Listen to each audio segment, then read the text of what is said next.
नमस्कार बच्चों, मैं संगीता भालेराव मैडम कक्षा 6वीं बी और सी के बच्चों को गणित पढ़ा रही हूँ। देखो बच्चों, पिछले वीडियो में हम लोगों ने यहाँ पर व्यावहारिक भिन्नों का दशमलव भिन्न में रूपांतरण करते समय कौन कौन से नियमों का पालन करना चाहिए, उसी तरह केवल निरीक्षण से ही हम लोग व्यावहारिक भिन्न का रूपांतरण दशमलव भिन्न में किस तरह से करते हैं इसका अध्ययन कर चुके हैं। अभी इसका उपयोग करते हुए हम लोग प्रश्न संग्रह 15 जो है वो हल करने वाले हैं।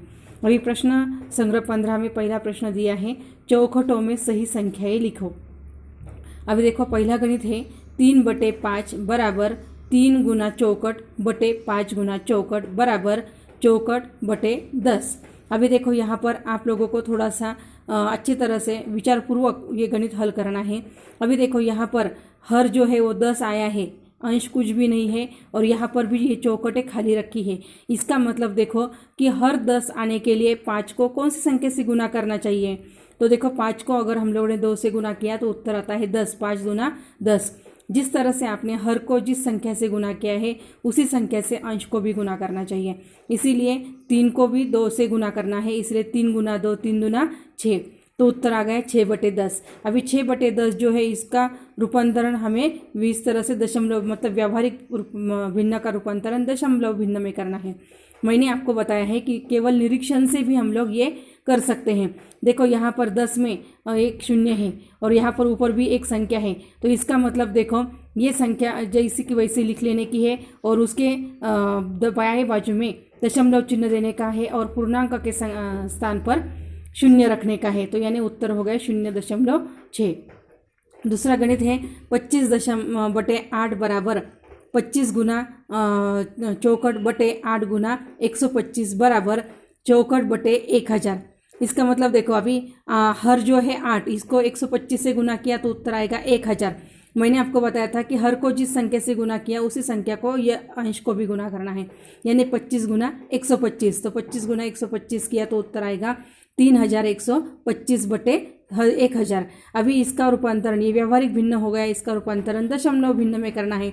तो इसके लिए भी मैंने आपको बताया था कि ये संख्या जो है वो जैसे कि वैसे पहले लिख लेने की है और उसके बाद हर में कितने शून्य जोड़े हैं, तो 1 2 3, यानी दाहिनी से बाएं तरफ जाते समय यहाँ पर 3 अंक छोड़ देने के और दशमलव चिन्ह देने का, यानी उत्तर हो गया 3.125। तीसरा गणित है 21/2 बराबर, अभी यहाँ पर देखो फिर से 21 गुना चौखट बटे 2 गुना चौखट बराबर चौखट बटे 10। यहाँ पर भी हर कितना आया है 10, तो 10 हर आने के लिए 2 को कौन सी संख्या से गुना करना है, तो 5 से।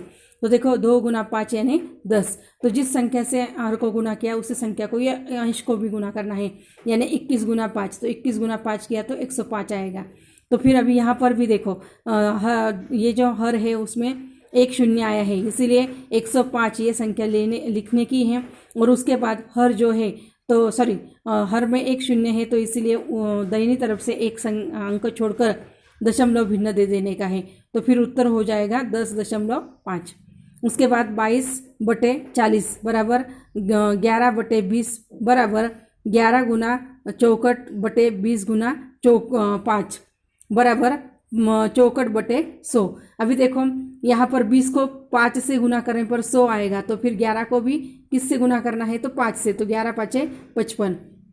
अभी देखो 55/100 हो गए, तो अभी इसका रूपांतरण दशमलव भिन्न में करना है। तो ये 55 संख्या जो है वो जैसे वैसे लिख लेने की है और हर में कितने शून्य है, 2 शून्य, इसलिए दोनों अंक छोड़कर उसके बाद यहाँ पर दाहिने साइड बाएं साइड में दशमलव चिन्ह देने का है और पूर्णांक के स्थान पर शून्य लिखने का है, तो उत्तर हो जाएगा 0.55। तो इस तरह से हम लोगों ने ये चौखट वाली मतलब प्रश्न पहला जो है वो हम लोगों ने हल किया। प्रश्न दूसरा है, निम्नलिखित व्यावहारिक भिन्नों को दशमलव भिन्न में रूपांतरण करो। इस तरह के गणित हम लोगों ने हल किए हैं, लेकिन तो भी मैंने आपको 2 गणित करके दिखाती हूँ। पहला गणित है 3/4। तो देखो 3/4, तो देखो यहाँ पर 4 जो है 4 से 3 को भाग करना है, इसीलिए देखो 4 को 3 से भाग करेंगे। तो देखो अभी 4 के पहाड़े में 3 आते नहीं, इसलिए शून्य का भाग देने का है और उसके बाद दशमलव चिन्ह देने का है, और ये दशमलव चिन्ह जो है उसका ये शून्य यहाँ पर लिखने का है। तो फिर यहाँ पर अभी संख्या हो गई 30। 4 के पहाड़े में 30 नहीं, लेकिन 4 7 28, इसलिए 7 का भाग दे दिया। 30 में से 28 घटाए तो 2 आ गया।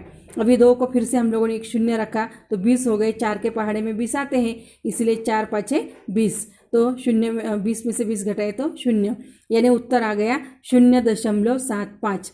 उसके बाद 7 नंबर का गणित है 19/200। अभी देखो यहाँ पर 200 से 19 को भाग करना है। अभी देखो 200 के पहाड़े में 19 आते नहीं है, इसीलिए शून्य का भाग दे दिया और यहाँ पर दशमलव चिन्ह दे दिया और इस दशमलव चिन्ह का एक शून्य ले लिया तो 190 संख्या हो गई। अभी 200 के पहाड़े में तो 190 भी आते नहीं क्योंकि वो छोटे हैं, तो फिर क्या किया मैंने, तो और एक शून्य बढ़ाया और इस शून्य का एक शून्य पहले ही दे दिया और फिर हो गया 1900। अभी 200 के पहाड़े में 1900 से छोटी संख्या है 1800, तो 2 9 18, तो 9 का भाग दे दिया तो उत्तर आ गया 1000। अभी 200 के पहाड़े में 1000 है, इसलिए 200 पाँचे 1000, तो फिर यहाँ पर उत्तर आ गया 0, तो यानी उत्तर हो गया 0.095। तो इस तरह से हमने ये गणित हल किया है। उसके बाद दूसरा प्रश्न है, निम्नलिखित दशमलव भिन्नों को व्यावहारिक भिन्न के रूप में लिखो। अभी ये गणित जो है हम लोग सिर्फ निरीक्षण से भी कर सकते हैं। कैसे, देखो यहाँ पर 27.5 ये पहला गणित है, तो देखो अभी यहाँ पर 27 थोड़ी देर के लिए दशमलव चिन्ह निकाल दिया तो संख्या हो जाएगी 275, उसको अंश में लिख लेने का है। और उसके बाद एक संख्या के बाद दशमलव चिन्ह आया यानी इकाई दहाई, दहाई के स्थान पर ये चिन्ह आया, दशमलव चिन्ह है यानी उसका हर होगा 10, तो इसीलिए 275/10। उसके बाद 70.400, तो थोड़ी देर के लिए दशमलव चिन्ह निकाल दिया तो ये पूरी संख्या लिख लेने की अंश में 70,400 बटे, अभी ये दशमलव चिन्ह जो है वो कौन से स्थान पर आया है, इकाई, दहाई, सैकड़ा और हजार, हजार के स्थान पर आया, इसलिए 1000 ये उसका क्या हो गया, हर हो गया, तो इसलिए 70,400 बटे 1000। तो इस तरह से आप लोगों को ये प्रश्न पहला और उसके बाद मैंने करके दिखाया है प्रश्न दूसरे और तीसरे के जो बचे हुए एक गणित है वो आप लोगों को इसी प्रकार हल करने हैं। धन्यवाद।